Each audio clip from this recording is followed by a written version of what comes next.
नमस्कार, सत श्री अकाल, good morning, good evening, good afternoon, good night. तैयार हो जाइए, पेटियां बांध लीजिए। आरएस की भर्ती ही जल्द ही आने वाली है और जिसकी सीईटी की अच्छी तैयारी वो आरएस प्री आराम से क्लियर कर देगा। मेन में कोई लंबी चौड़ी कहानी नहीं है। फिर लगभग 15 से 20 हजार बच्चे पास होंगे।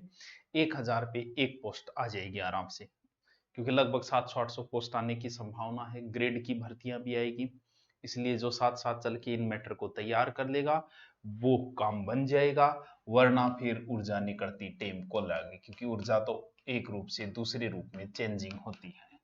ऊर्जा संसाधन is best topic, but this is very difficult and tough topic. आंकड़े हैं, रटने हैं। ऊर्जा जो विषय है वो समवर्ती सूची का विषय है। अच्छा गुरुजी, समवर्ती को बिल्कुल, इस पर राज्य भी नियम बना सकता है, केंद्र भी बना। कितने प्यार से पढ़ा रहा हूं। इसके लिए RSEB, sir what is this? Rajasthan राज्य विद्युत बोर्ड, इलेक्ट्रिक बोर्ड। राजस्थान राज्य विद्युत बोर्ड। तक मुझे डिस्टर्ब तो नहीं हो रहा, नहीं अब तो मैं बोलती हूँ तो पक्का ही हो रही थी, दे दो रहा नहीं हो रहा। इसकी हमने स्थापना की, राजस्थान राज्य विद्युत बोर्ड की स्थापना 1 जुलाई 1957। ये थोड़ी सी इंपॉर्टेंट। राजस्थान राज्य विद्युत बोर्ड की स्थापना कब हुई, विद्युत मंडल की स्थापना कब हुई? 1957 में। राजस्थान ऊर्जा विकास निगम लिमिटेड, RUVNL, राजस्थान राज्य राजस्थान ऊर्जा विकास निगम लिमिटेड, राजस्थान ऊर्जा विकास निगम लिमिटेड। आप तो बस मेरे मुख से ये प्रवचन सुन लें, साथ साथ में अगर आप रफ लेके बनाते हो तो अच्छी बात है। फिर पीडीएफ आपको मिल ही जाएगी। पीडीएफ के लिए ज्वाइन कीजिए हमारे टेलीग्राम चैनल को, अच्छे एक्टिव है, पीडीएफ मिलती रहेगी। और वो राजस्थान न्यू अपडेट ज्योग्राफी वाली तो कईयों ने उसका अच्छा बिजनेस किया। अरे बिजनेस तो ठीक है बेटी का बापो, कम से कम नाम तो लगा दिया। और मारो, कुछ लोगों ने नाम ही अपना चेप दिया, कोचिंग का अपना चेप दिया, कुछ टीचर्स ने अपने नाम कर दिए। भाई बात है कि फैन पेज बना के और हमारी ओरिजिनल आईडी नहीं फॉलो कौन करे। बम आ गया तो कम से कम नाम तो लगा दो यार। 4 दिसंबर 2015 को हुई राजस्थान ऊर्जा विकास निगम लिमिटेड। ओ विद्युत को थोक क्रय विक्रय संबंधी ई खातिर ओ इतना इंपॉर्टेंट कौन जितना पहले वाला था। 11वीं व 12वीं कक्षा नहीं है, पंचवर्षीय योजना में सर्वाधिक प्राथमिकता ऊर्जा को दी गई, क्योंकि सबको ऊर्जा चाहिए। गर्मी में, सर्दी में, हर काम हमारा ऊर्जा पे डिपेंड हो गया। तो देखो, सबसे ऊर्जा विषय है समवर्ती सूची का। राजस्थान राज्य विद्युत board, Rajasthan state electric board, स्थापना 1957। बहुत इजी है, आगे वाला याद करो तो ठीक है, नहीं करो तो कोई बात नहीं, इतना तो नहीं पूछा गया। अब है कि ऊर्जा किस किस रूप में हमें प्राप्त होती है। जैसे आपको ऊर्जा खाने से मिलती है, कणक बाजरी जो भी खाओ।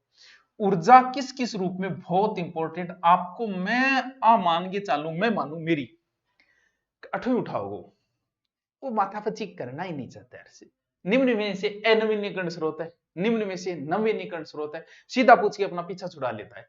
क्यों? क्योंकि इसके डीपली घुसना नहीं चाहता, वो बोरिंग टॉपिक लगता है सबको। ये दो प्रकार का, एक तो अनवीनीकरण, अनवीकरण ऊर्जा के संसाधन, ठीक है। दूसरा होता है नवीकरणीय ऊर्जा संसाधन। यहां से आपको समझना है, ऊर्जा संसाधन लगाने की जरूरत नहीं है। अगर आपको यहां से अर्थ नहीं निकाल पा रहे हो, आप इसकी इंग्लिश जरूर पढ़ना। नॉन री न्यू, न्यू में एन बटो लिख दिए थे, समझिए, न्यूएबल रिसोर्स, इसका इंग्लिश नाम, इसका हिंदी नाम रीन्यूएबल रिसोर्स, एनर्जी सोर्स। क्योंकि पेपर में अंग्रेजी तो दी हुई मिले ही मिलेगी। आप बोर अगर मुझसे हो रहे हो तो स्पीड बढ़ा के देख ले, लेकिन इस टॉपिक को जरूर देख ले। बोर होने की कोई जरूरत नहीं है, मुझे देखते रहो। बोर हो रहे हो तो बाढ़ तो ये उठा आगे बहुत आ रहे हैं। देखो, चीज को समझो, बात को समझते ही आप सारे समझ में आ जाएगी। अनव्यनीकरण, नव्य का अर्थ क्या होता है? नया, ये रहा न्यू। नव्यनीकरण का अर्थ होता है नया। ए का अर्थ नहीं, ए एक उपसर्ग है, नॉन इंग्लिश में। नव्यकरण का अर्थ होता है नया। यहां से नहीं समझ में आया तो इंग्लिश पढ़ लेना। नॉन लगा हुआ है इसका मतलब नहीं, री मतलब रीचेक करवाई में, जो माला टेम 10 कोई री करता अच्छा नंबर खाता, बंटड़ो अंकी को नहीं हो लेकिन री करया करता, तो री न्यू यानी दोबारा नया अवेलेबल, यहां नॉन लगे यानी री न्यू दोबारा नया बन बना सकते। कौन समझ में आएगा जी? क्यों को नहीं आएगा? ए को अर्थ ए देख लो ना, ए का अर्थ नहीं होता है जैसे सत्य असत्य। नव्यनीकरण मतलब नया यानी वो संसाधन जिनसे आपको ऊर्जा प्राप्त हो रही है, लेकिन जिनको आपने एक बार काम में ले लिया तो आप उन्हें दोबारा काम में नहीं ले सकते। जैसे एक बार खाना खा लिया, उसका कचरा बन गया, गोबर बन गया, दोबारा नहीं खा सकते। वो बात अलग है, आजकल हमारे साधु महात्मा ऐसा कहने लगे हैं कि गोबर में ये चीज चुकी आप खा लो।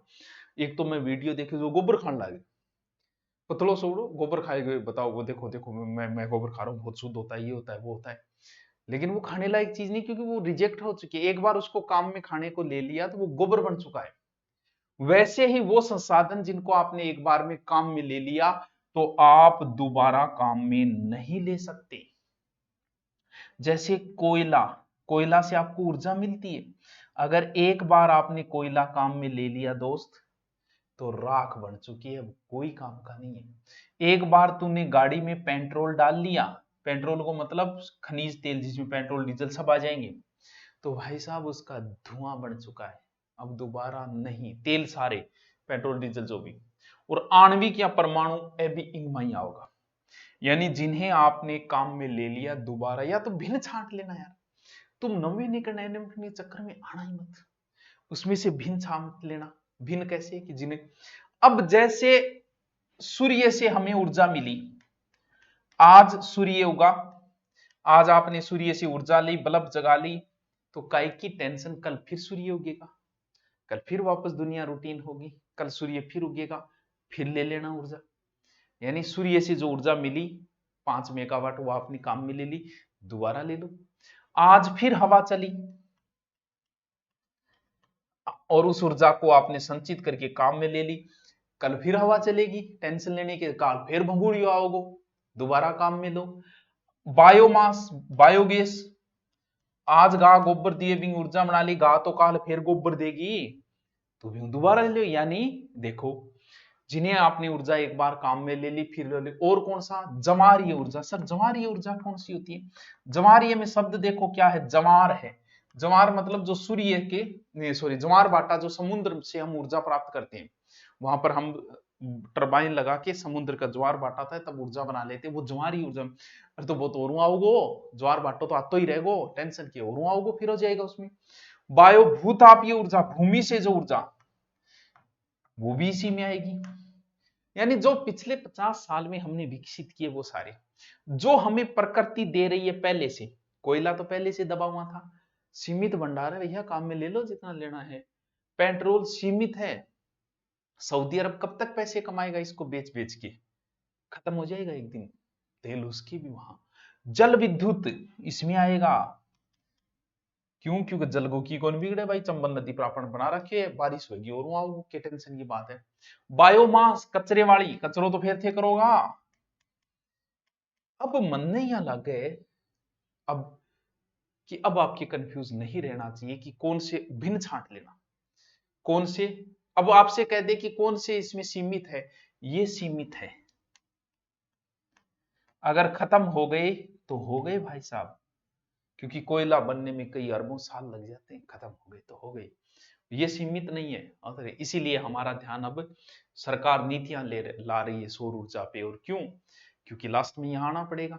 हो सकता है आने वाले समय में सरकार गाड़ियां बंद कर दे तेल की, क्योंकि तेल से हमारा पैसा बाहर जा रहा है, सब इलेक्ट्रॉनिक गाड़ियां चला दे कि चलो इससे चलाओ भैया, खर्चा बचे, देश की इकोनॉमिक सुधरे। तो समझ गए, नवीनीकरण अनवीनीकरण। अक्षय ऊर्जा में राजस्थान का भारत में पहला स्थान है, हम है सीधे साधे अक्षय। कौन सा स्थान है? फर्स्ट स्थान। और सौर ऊर्जा भाई जी सूरज को तावड़ो घणो ही पड़े, 300 दिन पूरो पड़े, सौर ऊर्जा में भी आप पहलो स्थान लेके बैठे, दोनों में आपनो पहलो है। लेकिन आप ना आप पूछ ले कि राजस्थान में जो कुल ऊर्जा है थाने जो मिल रही है लाइट बिम सौ ज्यादा आप ऊर्जा क्यों बना रहा, तो ध्यान रखियो थर्मल पावर या ताप विद्युत से राजस्थान में सबसे ज्यादा ऊर्जा जो मिल रही है वो तापीय विद्युत से। दूसरो है पवन ऊर्जा, दूसरी ऊर्जा अपन जैसलमेर साइड में घना बड़ा बड़ा प्लांट लाग रहे हैं। तीसरो है सौर ऊर्जा। आपसे सीधा एक क्वेश्चन ये अच्छा बनता है, राजस्थान में सर्वाधिक कौन सी ऊर्जा मिलती है, तो थर्मल या तापीय ऊर्जा मिलती है। अब मन नहीं लगा टावरो थारे अट तक तो समझ में सो क्यों आ क्यों, थोड़ा रनिंग हो मैं। अब मैं एक एक टॉपिक उठाऊंगा, एक दिन में एक ही कराओ चाहे दो कराओ, रट लेना, क्योंकि बहुत इंपॉर्टेंट है। ऊर्जा पे सरकार ध्यान दे रही है तो मैं भी ध्यान दे रहा हूं, आप भी ध्यान दो, आपसे भी प्रश्न पूछा जा सकता है। वाह सर क्या बात कही है, दोबारा मैं रिपीट कौन मारूंगा, वीडियो में दूसरे देख लिया है। चले आगे, अब एक एक चीज हम उठाएंगे। सबसे पहले हम उठाएंगे जल विद्युत, कि जल से कहां कहां ऊर्जा उत्पन्न हो रही है जिसको हम काम में ले रहे हैं, वो सारी किसमें आएगी, जल विद्युत के अंदर आएगी। रटने वाले क्योंकि पूछ ले निम्न से जल विद्युत परियोजना नहीं है या है, ऐसा पूछ ले। नाम सुन रहे थारो भाखड़ा नागल, भाखड़ा नागल विद्युत परियोजना, गुरुजी थोड़ो थोड़ो सुनेडो तो है बुढ़ापे में। भारत की सबसे बड़ी बहुउद्देशीय, बहु मतलब बीननी नहीं ज्यादा उद्देशीय, बहुउद्देशीय नदी घाटी परियोजना है भाखड़ा नागल परियोजना।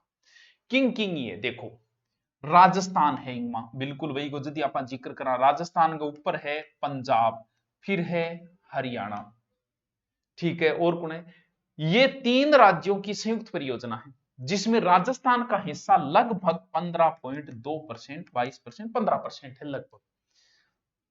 भाखड़ा नागल विद्युत परियोजना भारत की सबसे बड़ी विद्युत परियोजना है जिसमें पंजाब, हरियाणा और राजस्थान की एक संयुक्त परियोजना है। उसमें राजस्थान का हिस्सा है 15%। इस पर बांध बनाए गए, पहला बांध है भाखड़ा बांध, अलग अलग है ये बांध, विशालपुर हिमाचल के अंदर है भाखड़ा बांध, एचपी, ठीक है, बहुत ऊंचा बांध है, 222 मीटर ऊंचा बांध है भाखड़ा बांध। इस पर 2 विद्युत इकाइयां स्थापित है, अब 2 रहे तो कौन याद रहे, देखो इस पर कुल विद्युत जो है लगभग 1397 मेगावाट विद्युत उत्पादन होती है, कुल 1397 मेगावाट। देखो ये चीजें बहुत टफ काम है, मैन याद रखना, ये तो बहुत आगे की बात है कि याद रही न रही। लेकिन भाखड़ा नागल परियोजना कितने राज्यों की, राजस्थान का हिस्सा कितना, इतनी बात आपकी याद रहनी चाहिए। जो बच्चे पहली बार पढ़ रहे हैं, बहुत सारे पहली बार तो पढ़ रहे हैं, कई बार इनकर ये है बेचारा बन जे यहाँ बड़ो डरा दूंगा मऊ जी क्यों मन पाट जाओ गंडक को नारेणु पाटे जो, और फिर बेरोनी पे पढ़े नहीं पढ़े। इसलिए मास्टर का काम है रुचि पैदा करना, और जिस मास्टर ने रुचि पैदा कर दी आपके विषय में, ये दावा ठोकना कि मेरे करवाए हुए में से आया कि नहीं है, जब तुम रुचि पैदा नहीं कर पाओगे तो फिर ऐसे इससे कोई फायदा नहीं है कि आए कि नहीं आए। अगर मैंने आपके विषय में रुचि पैदा कर दी, मैंने आपको हिस्ट्री पढ़ाई, एक भी प्रश्न नहीं आया, लेकिन मैंने आपकी हिस्ट्री में रुचि पैदा कर दी, आपका पढ़ने का मन करने लग गया, तो फिर आप कॉलेज लेक्चरर भी बन जाओगे और हिस्ट्री से पीएचडी भी कर लोगे, क्योंकि मैंने तो हिस्ट्री का 1% कराया आपको, मैंने हिस्ट्री पढ़ाई, हिस्ट्री से आपका मन फट गया, ओके वो करवाए और नोट्सों में से सारे क्वेश्चन आए तो भी आपकी किसी काम का नहीं है, नौकरी नहीं लग पाओगे आप, क्योंकि जब तक आपकी रुचि पैदा नहीं कर पाऊंगा मैं तब तक कोई मतलब नहीं। इसलिए रुचि पैदा होनी जरूरी है। इतना डीपली में चला गया तो बता रहा हूं मैं, जो पुराने बच्चे हैं उनके काम की चीज है, नए बच्चे सिर्फ ऊपरी ऊपरी याद कर लेना एक बार। दूसरा है नागल बांध, पहला भाखड़ा बांध हिमाचल, दूसरा नागल। कुल विद्युत 1550 मेगावाट है जिसमें राजस्थान का 236 मेगावाट है, दोनों मिला के कौन सो भाखड़ा और नागल दोनों मिला के 1550 है, जबकि राजस्थान ने 236 मेगावाट मिलेगी, यानी 15% मिलेगी अपन, ठीक है। बस आप इतना याद रखना, भाखड़ा नागल परियोजना किन राज्यों की है और राजस्थान का हिस्सा कितना है, ठीक है सर, बिल्कुल थेकोगा भी तो याद रखाएगा, लियो तो। दूसरी है व्यास परियोजना, कौन सी परियोजना पढ़ा रही हूं मैं, थे गुरुजी जल विद्युत परियोजना पढ़ा रहे हो, जल घटे घटे विद्युत में, यह भी 3 राज्यों की है, राजस्थान, पंजाब, हरियाणा, 3 राज्यों की परियोजना है। इस परियोजना में भी 2 बांध बने हुए व्यास पे, एक तो है पडोह बांध, 2 बांध बने हुए, पै डो है बांध। गुरुजी में तो नाम याद सुने, कोई बात नहीं। 6 विद्युत इकाइयां हैं, 165 मेगावाट विद्युत उत्पन्न है, कुल 990 मेगावाट विद्युत है। और राजस्थान को हिस्सों कितना है 20%। ठीक है सर। दूसरा है पोग बांध। पढ़ो है पोग। राजस्थान को हिस्सों पोग बांध में लगभग 58 पॉइंट समथिंग 5% हिस्सों है। इस विद्युत परियोजनाओं अगर आप बात करें व्यास तो लगभग 429 मेगावाट विद्युत उत्पादन हो जाए राजस्थान में मिल जाए। वो लिखने में आपके नोट्सों में लिख लेना, अभी सिर्फ समझ लो। और राजस्थान अगर सर्वाधिक मिल है, भारत की बड़ी परियोजना वो है। देखिए राजस्थान में सबसे ज्यादा ई परियोजनाओं ही एनर्जी मिल है, यानी ऊर्जा प्राप्त हुआ लाइट ई परियोजना। तीसरी परियोजना जो मैं पहले बता चुका हूं जिसका नाम है माही बजाज सागर परियोजना। और जब मैं हूं था ना नदियां कराई टावरों बीटे माही बजाज सागर परियोजना बताई। 2 राज्यों की संयुक्त परियोजना है, एक गुजरात एक गुजरात एक राजस्थान। माही नदी इधर से आ रही है लेकिन परियोजना 2 राज्यों की, जिसमें गुजरात का हिस्सा 55% है, बाकी बचेड़ी और राजस्थान आरोप 45%। इसके तहत एक तो माही बजाज सागर बांध बनाया गया बोरखेड़ा बांसवाड़ा के अंदर, जो मैं पहले बता चुका हूं। कुल विद्युत कितनी मिल है माही बजाज सागर, अगर किंग याद है गुरुजी बताइए 140 मेगावाट। मेरे याद है गुरुजी, मेरे याद है, बैठे बैठे हाथ कर सको। ये विद्युत जितना मिल है हिस्सों राजस्थान को 45 है, लेकिन राजस्थान आरा बन बुला लिया, बोले ऊर्जा ही मान ज्यादा जरूरत थे 100% दे दो। बोले यार ले ले यार, के बात है, ले विद्युत 100 की 100 हम लेते हैं। ये इसका जिक्र हम पहले कर चुके हैं। तीसरी जल विद्युत परियोजना है चंबल परियोजना, इसका भी जिक्र कर चुके हैं। हाँ गुरुजी बिल्कुल थे, बट जिक्र करियो चंबल परियोजना में भी। 2 राज्यों की संयुक्त परियोजना है जिसमें राजस्थान कहां से आती है चंबल नदी, एमपी से। कितना हिस्सा है दोनों का बराबर है, वहां जिक्र हुआ है। चंबल नदी पर कुल 4 बांध है, जिक्र किया गया है। 3 बांधों से जल विद्युत होता है। प्रथम चरण में गांधी सागर है जिससे लगभग 115 मेगावाट है। दूसरे चरण में राणा प्रताप सागर बांध है चित्तौड़गढ़ जिसे 172 मेगावाट है। और तीसरे चरण में जवाहर सागर है जो कोटा बूंदी की सीमा जिसे 99 मेगावाट है। और टोटल अगर बात करें कुल विद्युतियों तो लगभग कुल विद्युतियों 386 मेगावाट प्राप्त हुए, क्योंकि इनका जिक्र पहले हो चुका है। ठीक है, जिसमें से राजस्थान को हिस्सों कितना 50% कितना हो गया, लगभग 193 मेगावाट। ठीक है सर। एक बांध है जाखम बांध।